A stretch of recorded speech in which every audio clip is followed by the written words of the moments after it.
फिर प्रमाण देते हैं परमेश्वर जी के गर्भ योगेश्वर गुरु बिना लाग्या हर की सेव, यानी भगवान की पूजा करने लगा कौन? सुखदेव ऋषि। माँ के गर्भ से ही उसको ज्ञान हो गया था कि इस संसार में बहुत ज़्यादा समस्याएं हैं और बाहर जाते ही हमारी बुद्धि पर पत्थर गिर जाते हैं। माँ के गर्भ में इस प्राणी को सब याद रहता है कि तेरा उद्देश्य क्या है और तू पहले जन्मों में कितने कितने कष्ट उठा चुका है, जिस कारण से 12 वर्ष तक माँ के गर्भ से बाहर नहीं आया। सुखदेव ऋषि, ब्रह्मा विष्णु महेश ने उनसे कहा कि आप बाहर आओ, नहीं तो यह मर्यादा बदल जाएगी। 12 वर्ष तक माताएं कैसे बच्चों को गर्भ में रखेंगी? 9 महीने में बहुत परेशानियां हो जाती हैं। तब सुखदेव ऋषि ने कहा था कि बाहर आते ही आपके तीनों गुण हमें चेतनाहीन कर देते हैं, पूर्व की कोई जानकारी हमें नहीं रहती और हम अपने उद्देश्य को भूल जाते हैं। अंदर से ही वार्ता कर रहा है सुखदेव ऋषि। और सुखदेव ने कहा कि मैं इस कंडीशन पर बाहर आ सकता हूं कि आप अपनी इस त्रिगुणमयी माया को रोक लो थोड़ी देर, जब तक मैं बाहर आऊं। तब उन्होंने कहा कि भाई इतनी देर हम इनको रोक नहीं सकते, हमारे बस की बात नहीं। हम कुछ सेकंड के भी कुछ हिस्से में रोक सकते हैं, ये समझ लो, बस सेकंड से भी थोड़ी समय में, इतनी देर में। तब सुखदेव जी ने कहा कि आप इतनी देर रोक लो इसको। इतनी ही देर में वो माँ से बाहर आया, माँ के गर्भ से बाहर आया। 12 वर्ष का था, उठ कर चल पड़ा। अपनी और नाल को कंधे पर डाल लिया। सुखदेव ऋषि के जो पिता थे व्यास जी, व्यास जी ने कहा पुत्र तेरी मैंने 12 वर्ष तक इंतजार की है, कम से कम दर्शन तो दिखा। तब सुखदेव ऋषि ने कहा ऋषि जी अब मैं इस ज्ञान से परिचित हो चुका हूँ, या कोई किसी का पिता पुत्र नहीं है, ये तो संस्कार उलझे पड़े हमारे, और ना जाने कितनी बार आप मेरे बाप बन लिए, ना जाने कितनी बार मैं तेरा बाप बन लिया। अब के मैं अपना पीछा छुड़वाऊंगा, भक्ति करूंगा और इस संसार से मुक्ति पाऊंगा। यूं कहकर आकाश में उड़ गया। पिछले बैटरी चार्ज थी, पिछले जन्मों के सिद्धियां उसके पास थी। कहने का भाव ये है कि वो सुखदेव ऋषि फिर अपने आप उस सिद्धि प्राप्त से, हल्दी की गांठ से पंसारी बन गया। पिछले जन्म की उसकी भक्ति की शक्ति कमाई थी, जिस कारण से वो आकाश में उड़ जाता था, इंद्र के लोक में चला जाता था। वहाँ के ऋषि महर्षि, वहाँ के देव उसका बहुत सत्कार करते थे।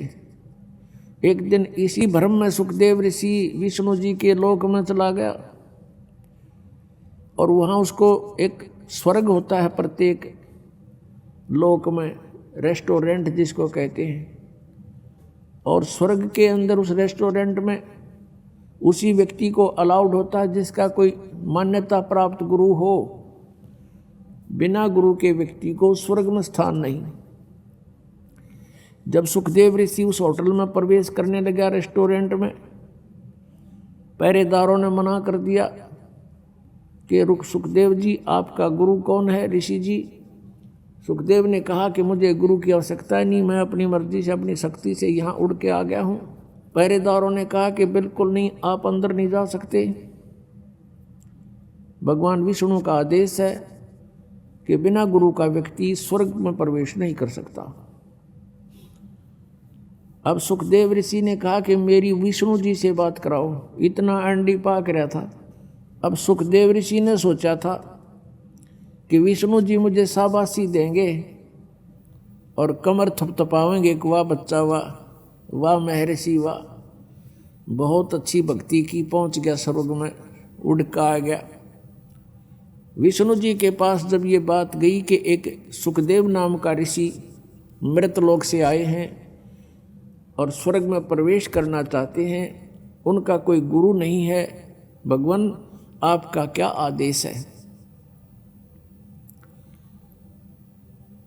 तो विष्णु जी ने कहा कि आदेश मेरा फाइनल है, आज को नया आदेश नहीं है, बस पार्ख दो, उसको मना कर दो। उन्होंने कहा जी हमने मना कर दिया है।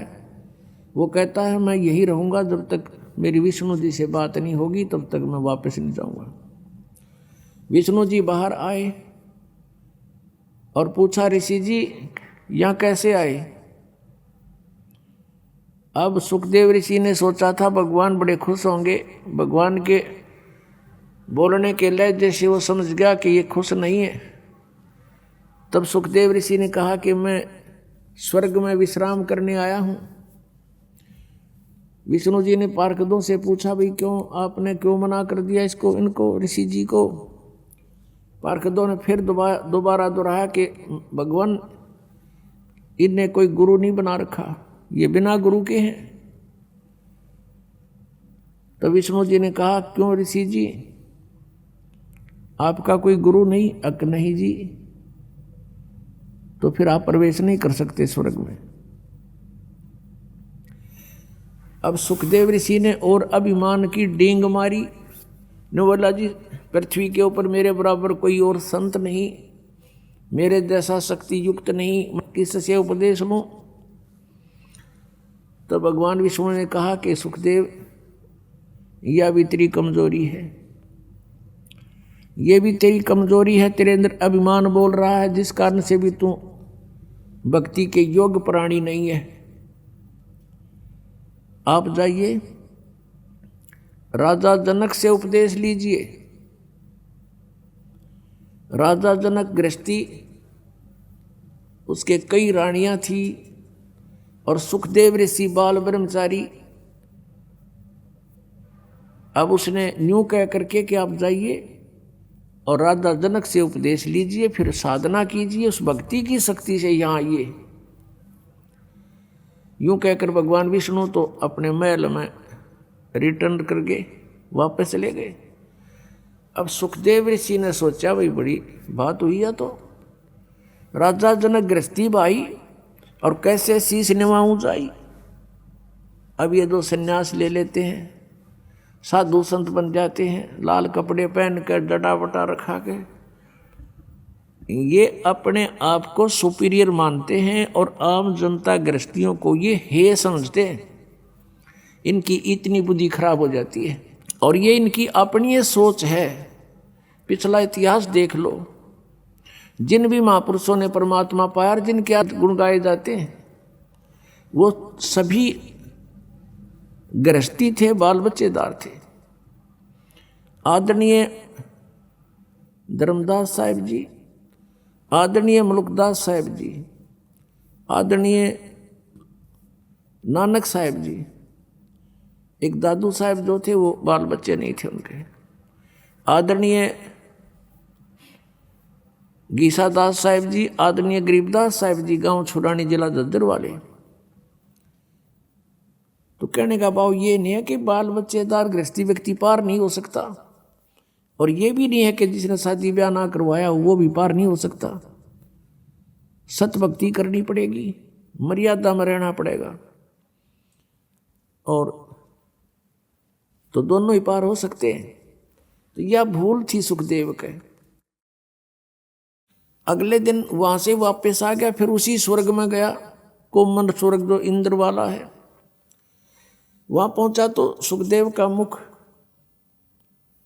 कुछ ढीला था, चेहरे पे पहले वाली शोभा रौनक नहीं थी। ऋषियों ने कारण पूछा वहां देवताओं ने कि ऋषि जी क्या बात है, आज तो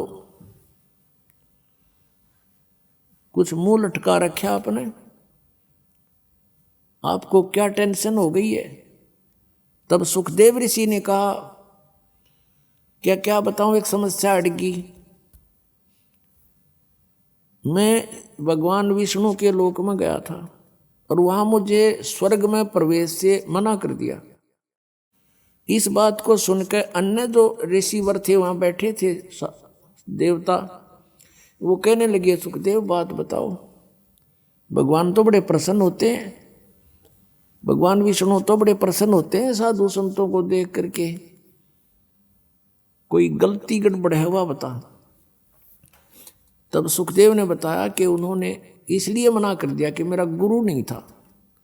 तो जितने भी वहां बैठे थे उसके आसपास, जो पहले उसको बहुत अच्छा महात्मा मानने थे, सभी ने कहा कि सुखदेव हम तो तुझे बड़ा विचारवान व्यक्ति मानते थे और आज आप निगुरे फिर रहे हो, धिक्कार है तेरे जीवन को। और दूसरी बात, एक बात बता, जो भगवान ने भी तुझे कह दिया कि गुरु बना, अब अग्रम अग्रम कैसी रखे हुए तू। तब सुखदेव ऋषि ने कहा कि एक समस्या आ गई। भगवान विष्णु जी ने कहा कि राजा जनक से नाम ले ले, और कहते राजा जनक गृहस्थी बाई और कैसे शीश निवाऊं जाई। सुखदेव बोले वचन विवेका, हमने स्त्री का मुंह नहीं देखा। अब वो ऋषि कहने लगे भाई एक बात बता, जब भगवान विष्णु ने कह दिया तेरे तुम वहां नाम ले तू जाके, और फिर भी आप ऐसी बातें कर रहे हो। देखो बिना गुरु के आपके पिछले जो संस्कार हैं, आपकी भक्ति शक्ति है, ये कुछ दिन चलेगी, सदा नहीं रहेगी। और अगले जीवन में गधे की योनि में भी जा सकता है प्राणी। अब इतना सुनते ही उसका कलेजा हिल गया। और कुछ मेर भगवान की होती है विशेष। तो सुखदेव ऋषि को अपने पिछले जन्म की बातें याद आ गई। यह भी रजा भगवान की थी उस पर, उसकी बुद्धि ऑन कर दी, अंतर से उसका वह फिल्म चालू कर दी, उसको पिछले जन्म दिखाई देने लगे। उसको याद आया एक फिल्म वो देख रहा अपने बीते हुए जीवनों की, वो मूवी अंतःकरण में एक उसने क्या देखा कि एक बार देख योनि भोग रहा है, अंधा हो गया, उसको छोड़ दिया, मालिक ने मारा, लठ निकाल दिया। घर अंधा होने के बाद एक पगडंडी पर चला जा रहा है जंगल में, आगे एक नाला था, उसमें गिरने लगा तो छलांग लगानी चाहिए, बीच में फंस गया, नाला थोड़ा ही था, आगे मुंह टिक गया, पीछे पीठ बैक साइड में अड़ गया, टांग लटके नाले में, आगे पीछे फिट हो गया उसके ऊपर नाले में, और 1 हफ्ते तक भुगत कर मरा। किसी ने नहीं निकाला, आने जाने वाला आदमी इक्का दुक्का आता था, वो निकाल नहीं सका उसको, और उसके ऊपर पैर रखकर पुली बना के पार हो जा, उसकी पुल बना लिया। इस दृष्टांत से उसका कलेजा हिल गया, रोम रोम कांप गया। सुखदेव ऋषि उसी से मैं उठकर चल पड़ा। फिर भी मन बड़ा उस्ताद है, अपने पिताजी व्यास जी के पास आया, व्यास जी से प्रार्थना की कि हे ऋषिवर, क्या गुरु के बिना मोक्ष नहीं हो सकता। अब सुखदेव ऋषि ने, व्यास जी ने कहा कि नहीं बेटा, गुरु के बिना मोक्ष नहीं हो सकता, कोई भी साधना सफल नहीं हो सकती, मोक्ष तो दूर की बात है। तब सुखदेव ऋषि ने कहा कि पिताजी, मैं विष्णु जी के लोक में गया था, उन्होंने मुझे वहाँ रहने से मना कर दिया। व्यास जी ने फिर यही बात दोहराई कि कारण बता। वो ऐसे नहीं करते, कभी किसी को वापस नहीं करते, वो तो सीने से लगाते हैं भगवान विष्णु। तो तब नीचे को गर्दन करके कहता है कि मैंने गुरु नहीं बना रखा, उन्होंने कंडीशन रखी हुई है कि गुरु धार कर, यानी गुरुमुख व्यक्ति ही यहाँ आ सकता है। तो व्यास जी ने पूछा क्या बेटा तेने गुरु नहीं बनाया? अगर नहीं। अब व्यास जी कहने लगे बेटा मैंने ये सोचा था पुत्र कि मेरा नाम रोशन करेगा। अरे तूने तो नरक में जाने की तैयारी कर ली, इतना समय खो दिया, और मुझसे तू चला गया था, दर्शन भी ना दिए थे। चल मैंने सब्र कर लिया था, मेरा पुत्र अपनी भक्ति करके कल्याण करवा लेगा। अरे तू तो नरक की टिकट ले ली तूने।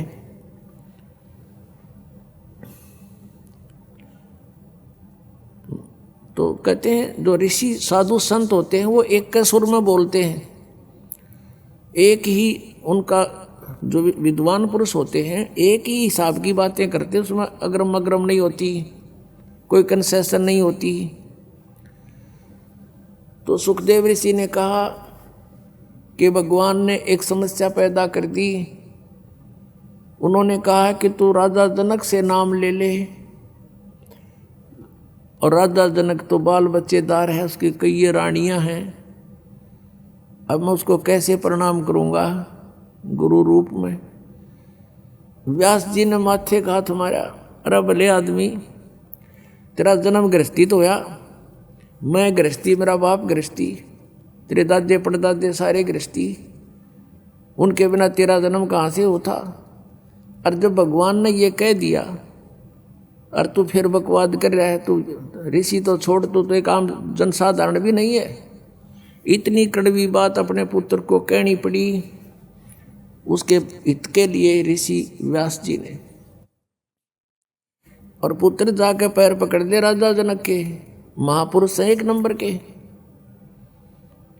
अपने आत्मा कहते मरता क्या नहीं करता, वहां से आ गया राजा जनक के पास आया। शाम का समय था। राजा जनक ने कहा अपने नौकरों से कि भी महापुरुष आए हैं, आसन लगा दो। अब वो नौकर लगे उनका ऊंचा आसन लगाने के लिए, तैयारी करी, कपड़े उपड़े लाए। तब सुखदेव जी ने कहा कि नहीं महाराज जी, मैं तो जमीन पर बैठूंगा। अब राजा जनक ने कहा कि हे महात्मा जी, मेरी बेइज्जती मत करो, आप महापुरुष हो, हम गृहस्थी व्यक्ति हैं, हमारा दर्जा जमीन पर बैठने का है, आपका ऊंच आसन पर बैठने का है, आप ब्राह्मण हैं। सुखदेव ऋषि चुपचाप नीचे बैठ गया कि नहीं, मैं आपको गुरु बनाने आया हूं। अब यह राजा जनक का जैसे नहीं कि एक ब्राह्मण क्षत्रिय को गुरु बनाने आ गया। और उस समय तो बहुत इनके अंदर जो है ना महत्व था, अपना महत्व मानते थे, अभिमान था ब्राह्मणों में, ऋषियों में। तब सुखदेव ऋषि को नीचे बैठा देखा तो सोच गया कि कुछ बात है। तो कहा ऋषि जी सुबेरे मैं आपको उपदेश दूंगा। उन सारी कहानी बता दी। मैं विष्णु जी के लोक में गया था, वहां मुझे रहने से मना कर दिया क्योंकि मेरा गुरु नहीं था, और सभी ऋषियों ने एक ही राय दी है, मैं आपको गुरु बनाऊं, मेरे सामने और विकल्प नहीं रहा। तब राजा जनक ने कहा कि सुबह उपदेश दूंगा। अब हम इस विषय को ज़्यादा नहीं बढ़ाते। तो सुबह जब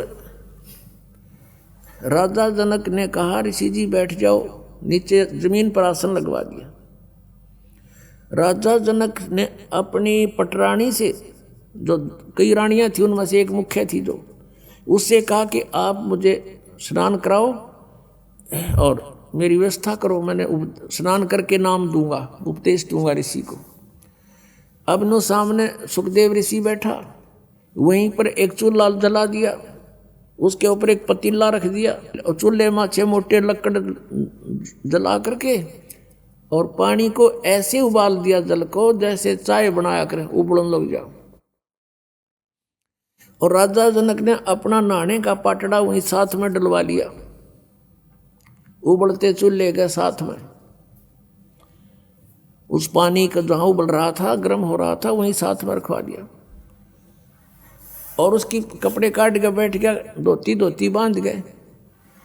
उसकी पत्नी जो मेन जो रानी थी, वाइफ थी उसकी, वो क्या करती है, उबलते पानी में तो उबलते पतीले में से लोटा भरे और राजा जनक की चोटी में गिरे और हाथ से नवावे।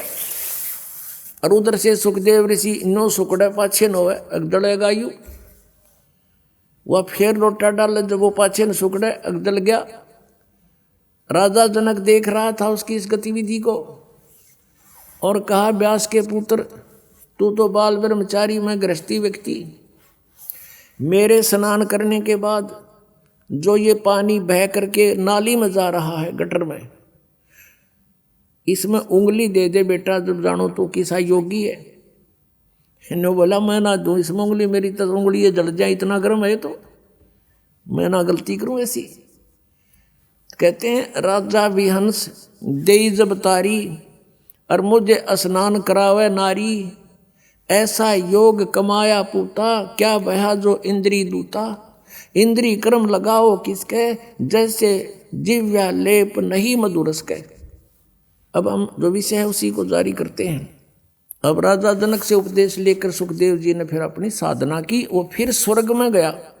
यानी स्वर्ग तक भी जाने का जो मार्ग है वो गुरु के बिना नहीं हो सकता। और हमने जाना सतलोक, तो क्या कहते हैं इसके विषय में परमेश्वर कबीर जी ने हमें उदाहरण दिया कि गर्भ योगेश्वर गुरु बिना, वो लाग गया हर की सेव, भगवान की पूजा करने लगा। कहे कबीर बैकुंठ से वो फेर दिया सुखदेव, राजा जनक गुरु किए फिर कीनी हर की सेव। कहे कबीर बैकुंठ में फिर चले गए सुखदेव।